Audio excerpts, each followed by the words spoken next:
Hello and welcome to Unclecthulu Reviews. Today I'm going to be doing another video looking at a bolt action force, how I've built it, what I've done in terms of selecting the force and talking a bit about how I paint.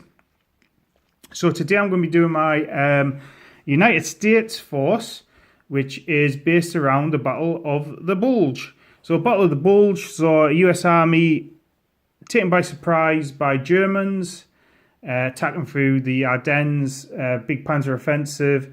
The troops on the ground were able to hold it up, including a notable holding action at Bastogne by US paratroopers, until Patton was able to get there with his tanks and drive back the Germans.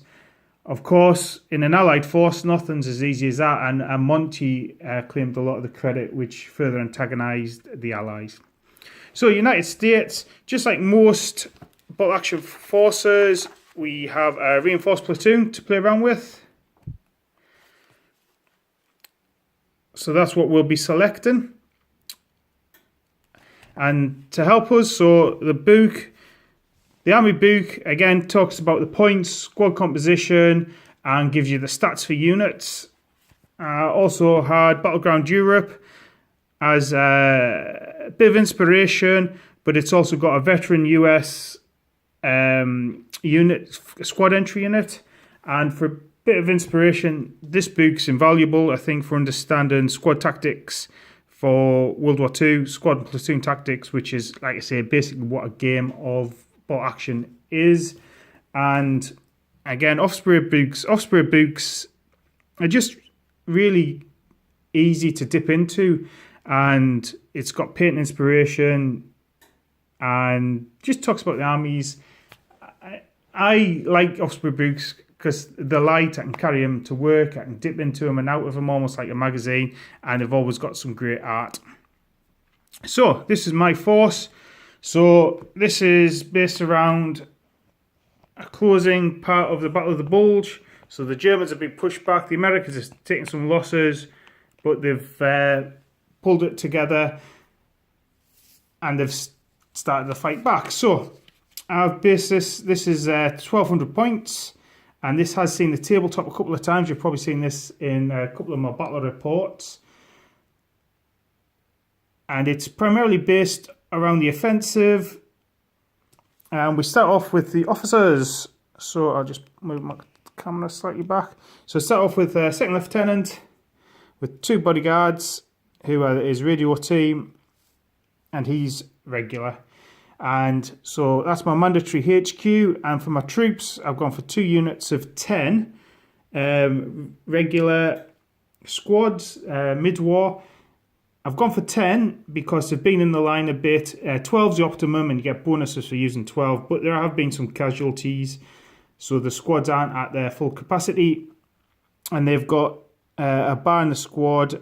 The sergeants have got their SMGs, and the squad's got anti-tank rifles. So these being regular in the force, and I'm going to talk about the veterans in a minute, these are kind of not really frontline troops that have been pulled forward, so they're not, obviously they're not regular, though they've been in the line, not veteran, they've been in the line a bit, they've saw some action, but the force does have some veterans, which are these fellas here. So using the veteran selector, so 2 squads of 6, so these have seen lots of combat.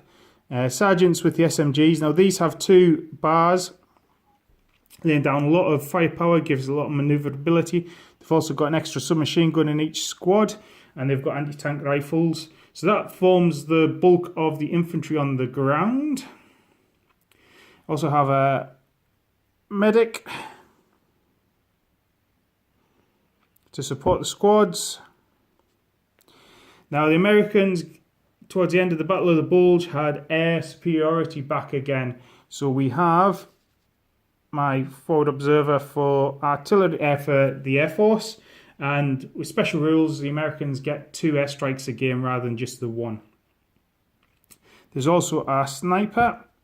If I can take a sniper, I do take a sniper. I love the idea of snipers. Certainly the last game I played, the sniper basically kept the heads down on a Pak 40. Bazooka team, quintessentially American. Then I have a heavy machine gun team. Bring the camera around here a bit so you can see. Heavy machine gun team and a mortar. And then I have a bit of armor support. So what we have here is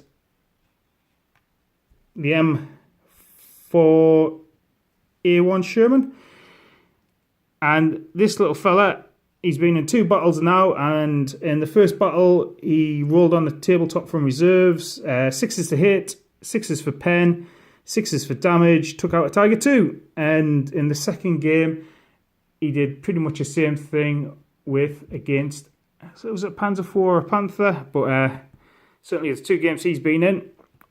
He's been Sterling and Awi armoured car, transport and stuff. Probably to keep our rapid reaction veteran squad and maybe his bazooka in that and pull it on where it needs to go to and move things quickly. So that's 1,200 points.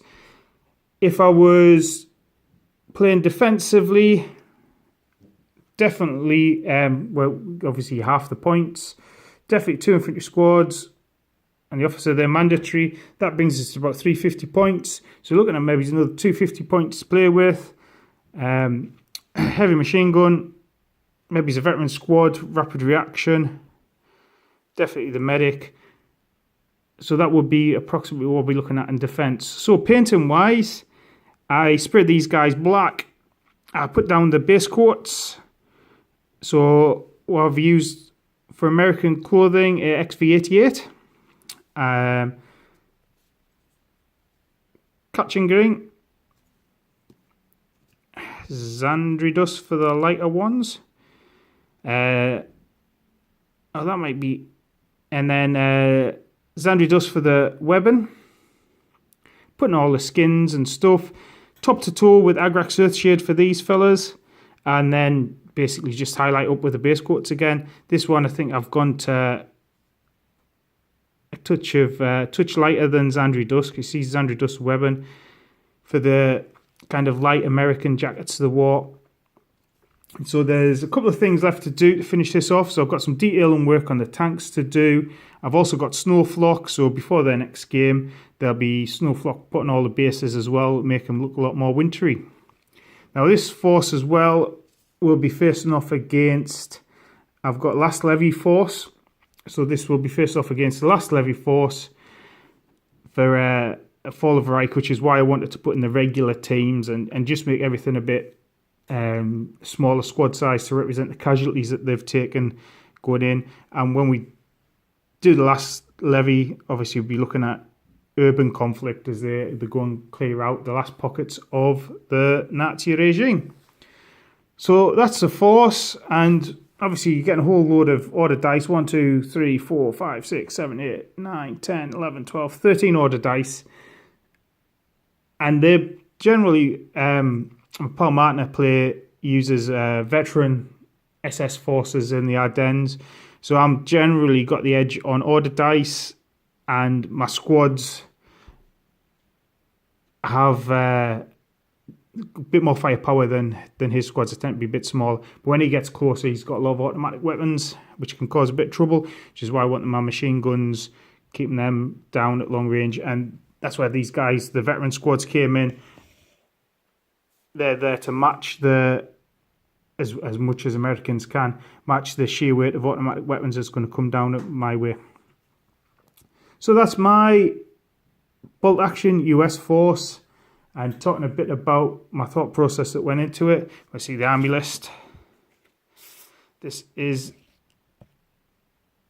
the army list, pretty old school, pen and paper. So yeah, so I've only played a couple of games of bolt action. Certainly it's not min-maxed for games or anything, because I haven't played enough to understand how min-maxing works for bolt action. But it's been a pleasure to make, and I certainly enjoy my games I've had with Martin. So hopefully it'll get to a few of the gaming tables this year in 2019. So let me know your thoughts on what you do for your bolt action forces. I look forward to hearing them. And that's goodbye for me, and thanks for listening. Okay, bye.